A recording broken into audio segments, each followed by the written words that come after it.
Leader K കരുണാകരനെ പല പ്രാവശ്യം പത്രപ്രവർത്തന ജീവിതത്തിനിടയിൽ കണ്ടുമുട്ടിയിട്ടുണ്ട്. എപ്പോഴും ചിരിച്ച് പ്രസന്ന വദനായി നിൽക്കുന്ന ലീഡർ അണികൾക്ക് എന്നും എപ്പോഴും ആവേശമാണ്.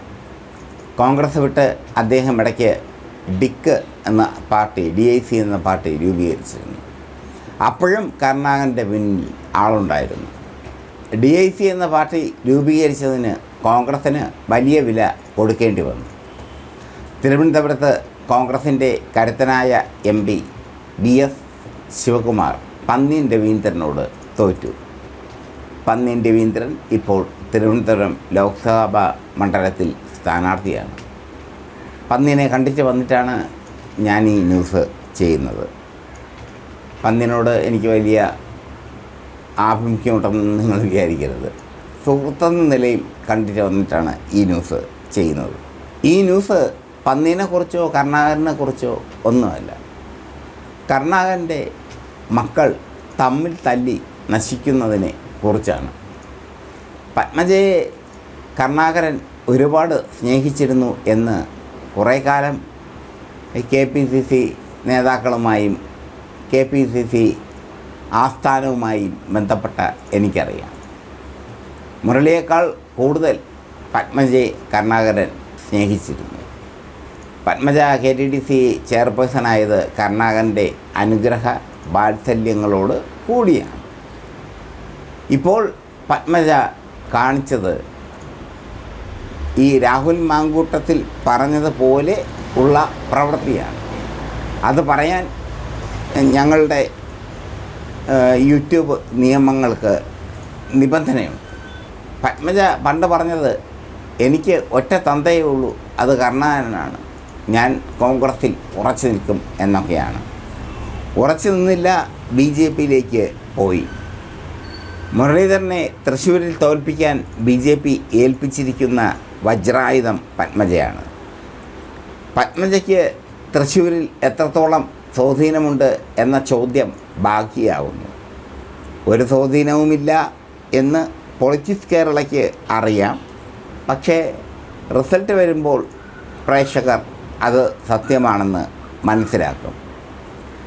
കരുണാകരൻ ഒരു കാലത്ത് കേരള രാഷ്ട്രീയത്തിൻ്റെ കരുത്തനായ മുഖ്യമന്ത്രിയായിരുന്നു. പ്രത്യേകിച്ചും രാജൻ കേസ്. അടിയന്തരാവസ്ഥ കാലത്ത് എഞ്ചിനീയറിംഗ് വിദ്യാർത്ഥിയായിരുന്ന ഈശ്വര വാര്യരുടെ മകൻ രാജനെ അർദ്ധരാത്രി ഹോസ്റ്റലിൽ നിന്ന് പോലീസ് പിടിച്ചുകൊണ്ടുപോയി മർദ്ദിച്ച് കൊന്ന കേസ് കരുണാകരൻ്റെ ജീവിതത്തിലെ ഏറ്റവും വലിയ ദുഷിച്ച അധ്യായമാണ്. അച്യുതമേനോൻ എന്ന സാത്വികനായ മുഖ്യമന്ത്രി ഈ സംഭവത്തിൽ ഒരുപാട് ദുഃഖിച്ചിരുന്നു. അങ്ങനെയൊക്കെ ഒരുപാട് വഴിവിട്ട പ്രവൃത്തികൾ കെ കരുണാകരൻ എന്ന ലീഡർ ചെയ്തിട്ടുണ്ടെങ്കിലും നന്മയുള്ള ഒരുപാട് പ്രവൃത്തികൾ അദ്ദേഹം ചെയ്തിട്ടുണ്ട്. എനിക്ക് തന്നെ വ്യക്തിപരമായി നന്മയുള്ള പ്രവൃത്തികൾ. പക്ഷേ ഇപ്പോൾ ഈ മക്കൾ തമ്മിൽ തല്ലുമ്പോൾ കരുണാകരൻ്റെ ആത്മാവ് പൊറുക്കില്ല. പത്മജ വേണുഗോപാൽ എന്ത് കണ്ടാണ് BJPയിലേക്ക് പോയത് എന്നുള്ള ചോദ്യത്തിന് ഒരൊറ്റ ഉത്തരം മാത്രം: ഗവർണർ സ്ഥാനം. മുഖ്യമന്ത്രിയെക്കാളും മുകളിലാണല്ലോ ഗവർണർ. ഇന്നലെയോ മിനിഞ്ഞാന്നോ ഈ കേരളത്തിലെ ഒരു പത്രാധിപരുടെ ഒരു ചടങ്ങ് നടന്നിരുന്നു. 5-ാം തീയതിയാണെന്ന് തോന്നുന്നു. ഈ ചടങ്ങിൽ ഗവർണർ, എനിക്ക് തോന്നുന്നു ഗവർണർ PS ശ്രീധരൻ പിള്ളയാണ് പങ്കെടുത്തത്. അപ്പം ഞാൻ വെറുതെ എൻ്റെ സുഹൃത്തുക്കളോട്, അവിടുത്തെ സ്ഥാപനത്തിലെ ജീവനക്കാരോട് ചോദിച്ചു, ഈ നിരന്തരം ഇദ്ദേഹത്തിൻ്റെ ഈ പത്രാധിപരുടെ മരണത്തിന് എന്തിന് ഈ ഗവർണർ വരുന്നു? ബാക്കിയാരും വരില്ല എന്നുള്ളതായിരുന്നു ഉത്തരം. പിണറായി വിജയനോ അങ്ങനെയുള്ള നിരവധി ആൾക്കാരുണ്ടായിരുന്നല്ലോ. ബാക്കിയാരും വരില്ല, അവരെ കൊണ്ടുവരാനുള്ള കഴിവ് അവിടുത്തെ പത്രാധിപ സംഘത്തിനുമില്ല. പറഞ്ഞു വന്നതിൽ നിന്ന് ചെറുതായിട്ടൊന്ന് വ്യതിചരിച്ചുവെങ്കിലും എല്ലാം കൂടെ ഒന്ന് കണക്ട് ചെയ്ത് പ്രേക്ഷകർ നോക്കുക. രാജൻ എന്ന യുവാവ് ഈശ്വര വാര്യരുടെ എല്ലാമായിരുന്നു. അവൻ വരുന്നതും കാത്തു നിന്ന് അദ്ദേഹം മരണമടഞ്ഞു. കരുണാകരനാണ്